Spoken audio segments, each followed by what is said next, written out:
Class start ಆಗಿ ಇನ್ನೂ 1 ವಾರ ಆಗಿಲ್ಲ, ಆಲೇ ಮೇಜರ್ ಪ್ರಾಜೆಕ್ಟ್ ಅಂತೆ. Hello guys, welcome back to my mini blog. Day 37. Morning ಎದ್ದು ನಾನು ವಾಕಿಂಗ್ ಹೋದೆ. 5 ಗಂಟೆನೆ.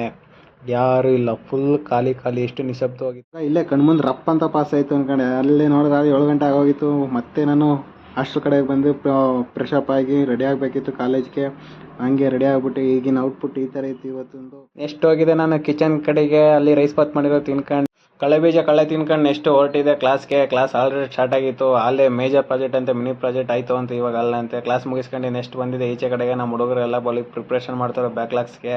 ನೆಕ್ಸ್ಟ್ ನಾನು ಕ್ಲಾಸ್ ಮುಗಿಸ್ಕೊಂಡು ಬಂದು ಊಟಕ್ಕೆ ಹೋಗೋದೆ. ಹಾಸ್ಟೆಲಲ್ಲಿ ಊಟ ಮಾಡ್ಕೊಂಡು ಬಂದೆ. ನಮ್ಮ ಹುಡುಗರೆಲ್ಲ ಸ್ವಲ್ಪ ರೆಸ್ಟ್ ಮಾಡಿ ಯಾವ ಥರ ವಾಲ್ಪೇಪರ್ ಕುಣ್ಸೋಣ ನೋಡಿ ಇವನು. Chat G P T use ಮಾಡ್ಕೊಂಡು ಶಿವಪ್ಪನೇ ತಪ್ಕೊಂಡಿರಂಗೆ ಮಾಡೋನೆ. ಎಂಥ ಮಕ್ಳು ಔಟ್ ಸೈಡ್ ಹೋಗ್ಬೇಕಿತ್ತು ಇವತ್ತು. ಅದಕ್ಕೆ ಔಟ್ ಸೈಡ್ ಬ್ರೋ ಜೊತೆ ಬಂದಿದ್ದೆ. ಹಂಗೆ ಒಂದು ವಾಕಿಂಗ್ ಹಾಕೊಂಡು ಕೇರ್ಪೇಟೆ ಸುತ್ತ ಹುಡುಗರು ಆಲೆ ಜೂನಿಯರು ಕೌಂಟ್ ಮಾಡ್ತವ್ರೆ ಎಷ್ಟು ಬರುತ್ತೆ. Like and